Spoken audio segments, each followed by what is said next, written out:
Hey, everybody. Welcome to Think Business Live. Looking forward to talking to Dr. Ray McKinley. We had you on last Friday. We're going to have you on next Friday. Your book, Ride the Elephant, The Journey to True Success, can be found on Amazon and at raymckinley.com. Looking forward to diving into, a continued discussion on this. You shared last week one of the big questions, why do I feel unloved?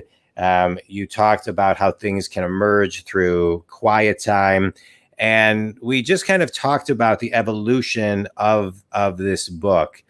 I really want to talk about some of the work that you're doing in schools with this book, because it seems to be making a really big impact. And I think more importantly than ever, students in when you're in how in the I think in middle school and in high school you're teaching, they need to hear this type of information earlier, not when they're in their 20s and 30s and 40s.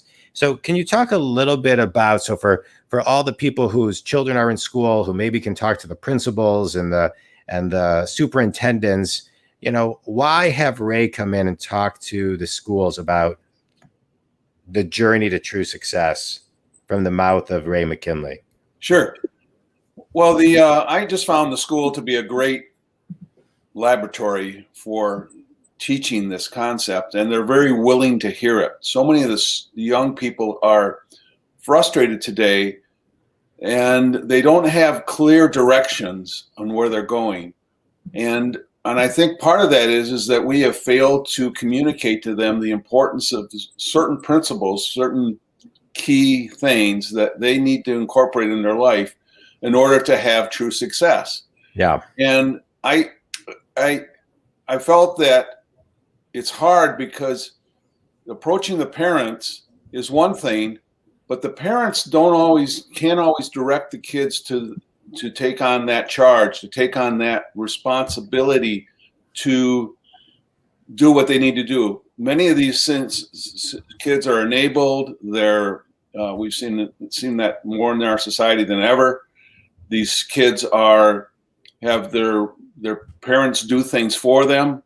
And, it's like one time in the classroom, I would say to the kids, "Why are you here this morning?" And the students would say, "Well, I have to come to school." And I said, "Well, no, but why did you come here?" And he said, "Well, I have to, it's the law. I have to go to high school. And my parents are making me go to school." And I said, "No, but you don't have to. You're over 16 years old. You really don't have to. So why are you here?" And they just have a hard time understanding that they're making a choice. Yeah. And they need to make a decision about why they're there. And I went through one class in particular, I went through 13, 14 kids oftentimes before I would get an answer that was like, I want to be an orthodontist someday, and I know I need to go to college. I know I need to get a good high school education. Therefore, I'm here because I'm on a path to become an orthodontist. Mm-hmm. They saw their experience in the school as on the path to true success. Yeah. And that's just amazed me that conversation hasn't been handled or taken care of for these young people until and I'm the first one to do it as a senior in high school, when they're seniors in high school. And it makes no sense to me. Well, and so I was committed to addressing those things and getting the kids to make good decisions. And they, by their own declaration, said, "We're terrible decision makers. We go to our parents and we ask them what we should do." And I say kids are like pollsters. They basically check with everybody else and what everyone else thinks they should do. They check with their friends, they check with their parents, they check with social media, they check with everybody else. There's no core belief behind their decision. They're just trying to figure out what to do based on what everybody else tells them to do. Yeah, but let's talk about that for a minute, because I think what I'm hearing you say is you're talking about ownership and taking ownership and decision making. And I find I work as a business coach. I work with solopreneurs to Fortune 100 companies and everything in between. Yeah. And I find that making a decision is one of the most difficult things for everybody. And so let's reverse engineer that 40 or 50 plus year old that has a hard time making a decision and rewind it to the middle school, high school empowerment of teaching people how to make a decision, right? Taking the ownership and the problem solving on how to make a decision. And so how do we do that? How do we, and how does your book address teaching people to not only make a decision, but how to process the formula to make a decision and how to trust their decision? Because I think that's what you're talking about, right? We all, and I have found myself in this situation, and I've evolved through the years on my own study, my mentors, reading, my therapists, on being comfortable with making a decision, right? Because then because when you make the decision, you have to live with the consequences or the glory. And so just kind of touch on that a little bit, if you would, because as you talk about, the journey to true success, I think there's a lot of empowerment to what this piece of the conversation is. Well, I think the thing is, I think at that age group, and if I would just talk to a parent and say, this is what you want to bring out of your young child, or this is what you want to bring out as a teacher in the student, is the ability to critically think. Mm-hmm. Critically thinking is something we don't teach anymore in school. And we tell this young person what the answer is instead of asking them to critically think it through. And because we tell them what the answer is and we don't give them the answer, or we give them the answer, they don't really have an opportunity to critically think it through. Correct. One of the things I did in this classroom, and I really frustrated the kids early on in the semester, was I would tell them something that I knew was not true, but I said it anyways. Okay. And I said it because I wanted them to challenge me and start confronting what I was telling them and get them to critically think about it in a way that they haven't been thinking about it in the past. Yeah. So I put them through those exercise after exercises after exercise. And the other thing that I would do is it's important that we stop the things that get in our way. And there's basically 12 dichotomies that I teach in the classroom. And that's what my book is about, the 12 dichotomies of life. And we need to stop doing what I call red behavior and start doing more blue behavior. Red behavior is where we blame, we make excuses, we justify everything. And as long as we're blaming and justifying things, we're not critically thinking. The critical thinker is off. Yeah. If we're afraid and we're operating out of presumption and fear and projection, we're not critically thinking. If all we're thinking about is how to conform to everybody else and what they're doing to please everybody, we're not critically thinking. If we are concerned about approval addiction, and we have an approval addiction problem in our society today, everyone wants everybody's approval, and we're doing things, and our motivation is to win people's approval, win people's praise, win people's approval. Yeah. We're not critically thinking. So unless we look at those things and stop doing those things and interrupt our patterns, our old patterns, we're not going to change. Yeah. And so that's what I do is I'm a pattern interrupter, and that's the way I would approach it. But I took all 12 dichotomies and I found ways to break the patterns for every one of those. Yeah, I love it. Breaking the patterns and building new habits. So you're talking about red. What is, to me, when I hear you talk about red, it's almost like you're putting yourself in this victim mentality, right? Why is this happening to me? You talk about the word justification. Studies show that the endorphins from justifying are that stronger than a drug at many times, right? We all are kind of addicted to justifying. Stephen Pressfield talks about resistance in his book, The War of Art, right? We resist what we need to do most in life. And that's where kind of excuses come from. And so as you're talking about like moving from red to blue, the way I interpret it is, I think when you think things are happening to you, that's a victim mentality. For you, very ego mentality. But through you, which we talked about a little bit last time, where it's kind of the universe allowing things to flow through you, Is that where the critical thinking begins? Talk a little bit about the blue. Well, first of all, if you talk about the blue, then you're saying you're taking personal responsibility. So how am I taking personal responsibility in every situation that occurs to me? Now, sometimes you have to stretch yourself. If you really want to believe that everything happens for a reason and you're personally responsible for everything that happens and how you respond to it.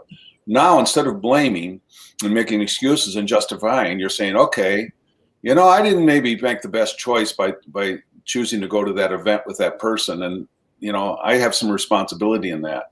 Yeah. And, I can be angry and be unforgiving the rest of my life. I can hate that person for what they did to me, and I'm never going to forgive them. Never, ever. And I'm justified to never forgive them. You can have that, but who is that hurting more? You or the person that you're not forgiving? So to critically think that through, you have to start processing it and saying, hey, am I doing more damage to myself than I am to that person? And forgiveness is much more for me than it is for you. Yeah. So and to get someone to start thinking about that, it requires some critically thinking, because you have to break down these old patterns, because you've been justified to feel that way for so long. And so all of a sudden, you have to critically think it through and make a new decision. And it's that way with being very fear-based. We have so many fear-based beliefs that we operate on fear-based beliefs. And I like to say, what you fear says a lot about what you believe, and what you believe says a lot about what you fear. And to me, they're directly related. So when someone expresses anxiety or has said they're anxious about this or anxious about that, I get them to go to that place inside that says, what is your core belief that causes you to have that fear? Yeah. And that requires critically thinking it through.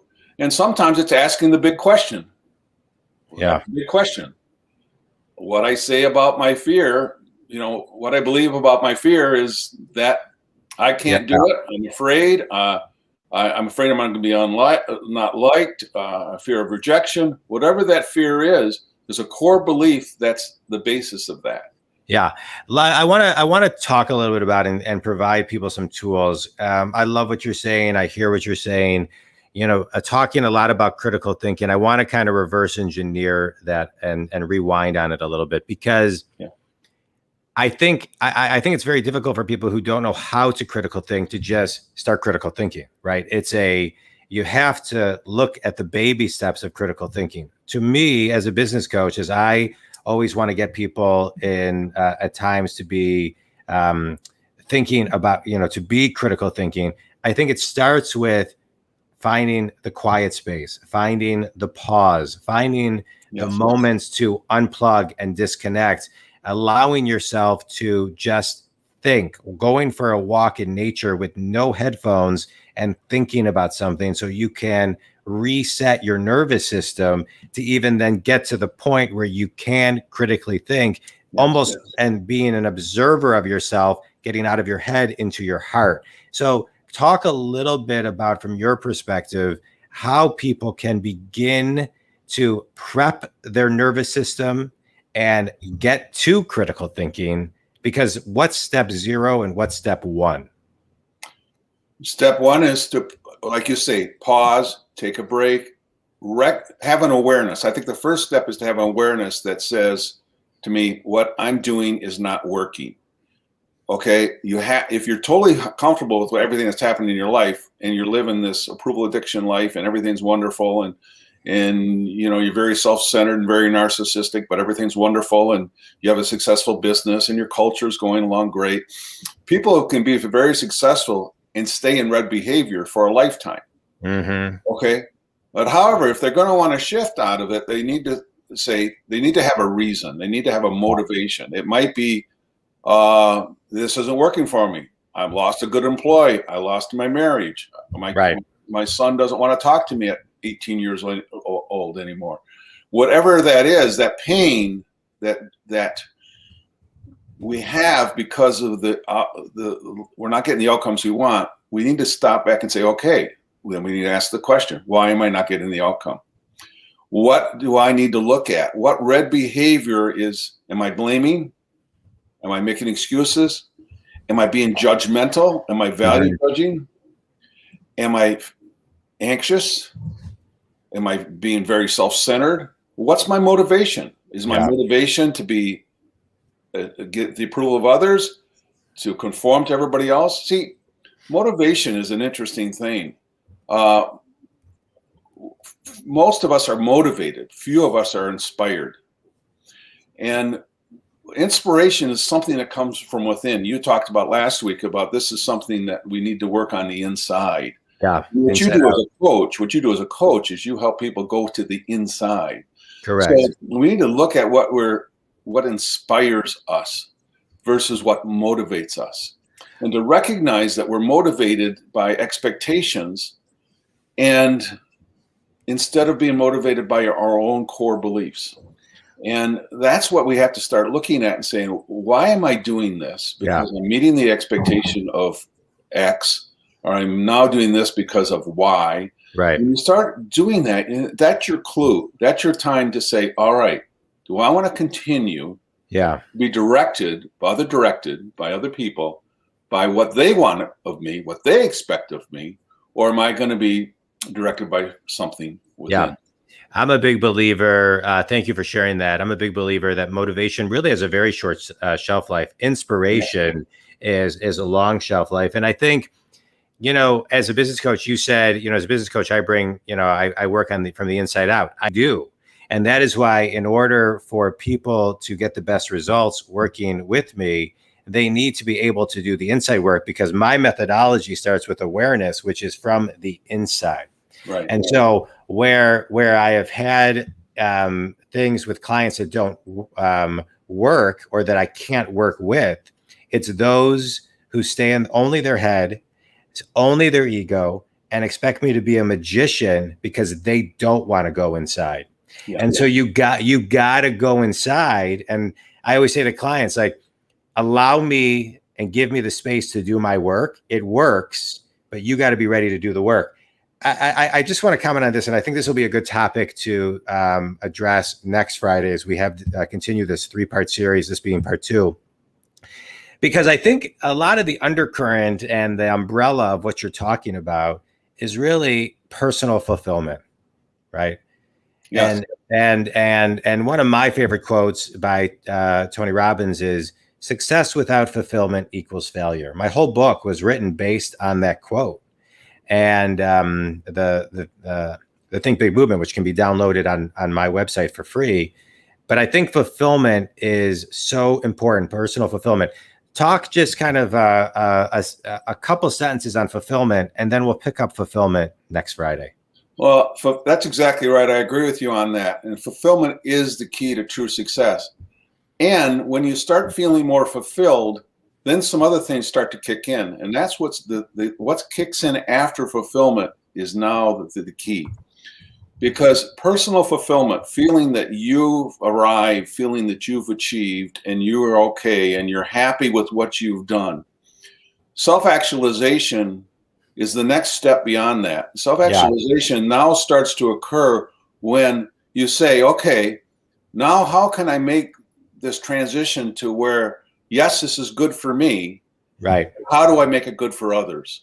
Yeah. And to me, self-actualization is when you can help others become fulfilled.